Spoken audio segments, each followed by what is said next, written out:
Opening up the UFC 309 fight card, we got Veronica Hardy taking on Eduarda Moura. Veronica Hardy, 9-4 in her career, 4-1 in her last 5, and she has any 3-fight win streak. She's taking on Eduarda Moura, 10-1 in her career, 4-1 in her last 5. She is coming off her first ever loss in the UFC. Veronica Hardy, we all know her as a fast, accurate striker, and that's because she is a 5-time Taekwondo champion. She's got good power, good footwork. She's a technical striker, very light on those feet, and very fast. She likes to bounce around. She'll charge forward with lefts and rights, and then she'll circle out. Not just a striker, though. She's got some clean takedowns. We've seen that time and time again. Great game planning, high fight IQ, and she can get fights to the grounds if she needs to. She is coming off a decision win over J.J. Aldrich, where she was fast as hell and she was hitting people pretty hard. She's taking on Eduarda Moura. She's a grappler on her side. She's got solid takedowns. Good. What are you doing to that dog? That dog never makes noises. Is she okay? What was that noise? I only heard something. I think she. I heard her go. Oh, I heard her go. Right. Maybe she did. I don't know. No, she just never makes noises. Something? Mom? Hey, did you hear something? Well, this stream's gonna get interesting when somebody snatches you up. I'll see it on your glasses. Come here. Eduarda Moura's on the idiot.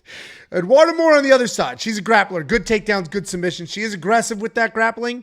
She wastes absolutely no time coming across the cage, initiating a takedown, and absolutely working. Her striking is a bit sloppy, but like so many other people, the striking is there just to set up those takedowns. She is coming off that loss to Denise Gomes where she had the takedowns, but she couldn't hang with the striking. And that's what I'm worried about for Eduarda here. She might lose this fight the exact same way she lost her last fight. Get the takedowns, have success in grappling, but get outstruck on the feet because Veronica can bang.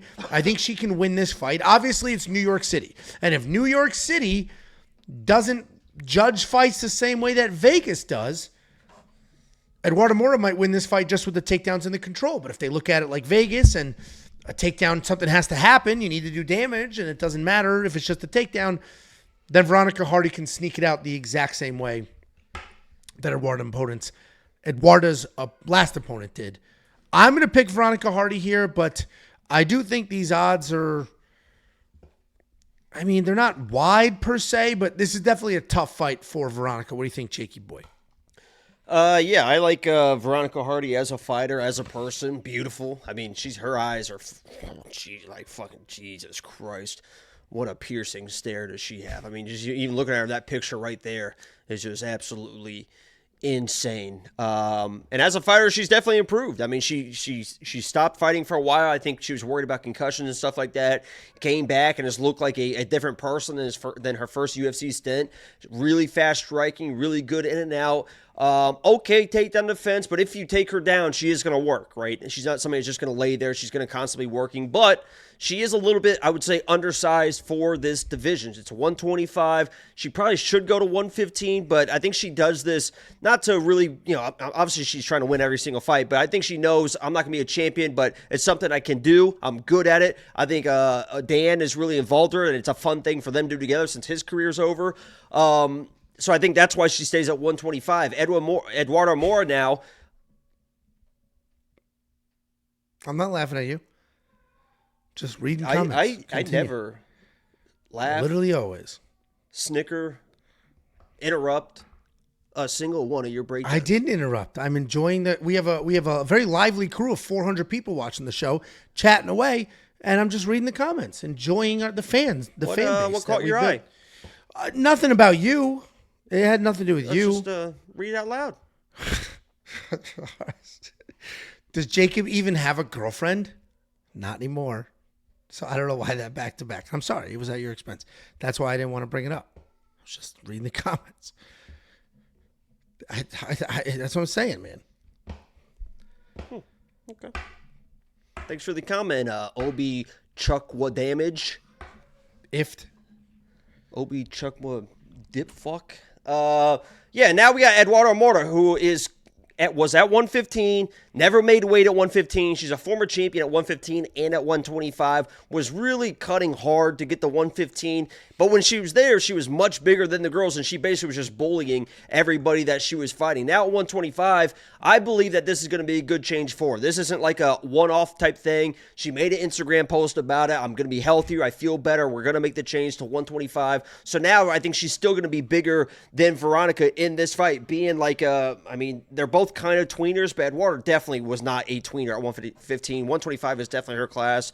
Really good takedown. She's at Jai Alton's camp, so her and Jai Alton kind of, obviously it's not as quite as explosive as Jai Alton, but you can see the same similarities. They set up shots. Once they get in it, they dive on a blast doubles, right? This isn't like trying to grab singles. This isn't like Erin Blanchfield, right, where it's like doesn't know how to close the distance and try to get to these body locks and stuff. She is shooting blast doubles. She is strong, and it's not just, what I love too is it's when she was bullying girls, it wasn't just all physicality. You saw the technique there as well. The takedowns, you saw that technique. It wasn't just grabbing a girl and being bigger. All the technique was there in the transitions, in the scrambles, in the control on top, in the jiu-jitsu, in the wrestling. I think the striking is going to come back around. I think at 125, she's going to look a little bit better. Maybe not quite against Veronica Hardy because she is fast, but the girls aren't quite as fast at 125 as they are at 115. Obviously, she went toe-to-toe with Denise Gomes, who we've seen is no slouch, right? And what I love the most is, even though she was smoking every single girl up to that point,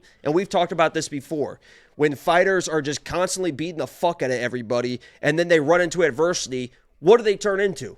Right? Are they going to fold? Are they going to quit? And we've seen that time and time again of all these prospects that once they get adversity, they just fucking quit. They fold up, they turtle up, they're done. And Eduarda never quit against Denise. I mean, she shot like 24, 25, 26 takedowns, was still trying to, she was tired. Her body was failing her, but mentally she was there, and her heart was in that fight as well.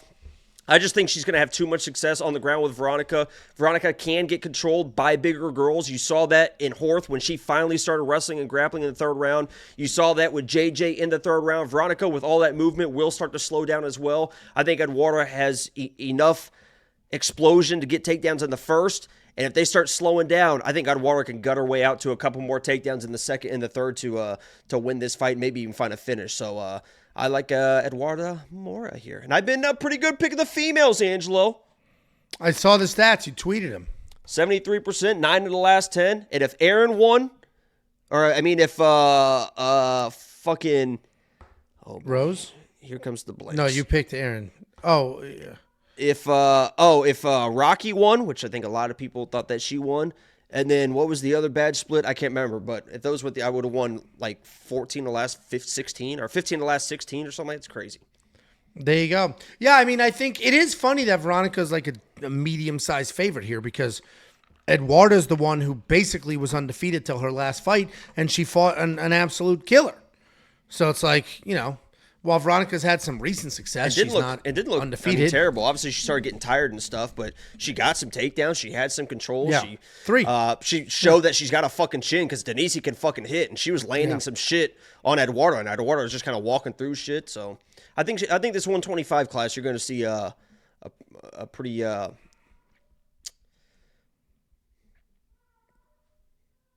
pretty what?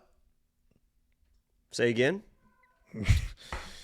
$8,700 in DraftKings Fantasy for Veronica Hardy. That's a full-time fade whether you think she wins or not. If she wins, it's going to be with accurate striking and takedown defense. It's not going to be with a drop. It's not going to be with takedowns. It's not going to be with control. So you're not going to score very well. $8,700 is wildly expensive and a shockingly high number for Veronica Hardy. If you think Eduarda wins, that $7,500 might be the best value in DraftKings Fantasy.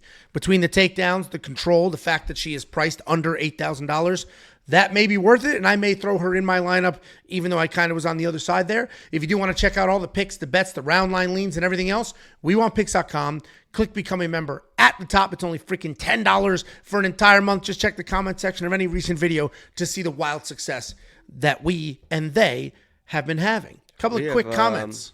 We both have, I don't know if you saw that, but me and Eduarda both have neck tattoos. Oh, wow. Yeah, 2 peas in a pod.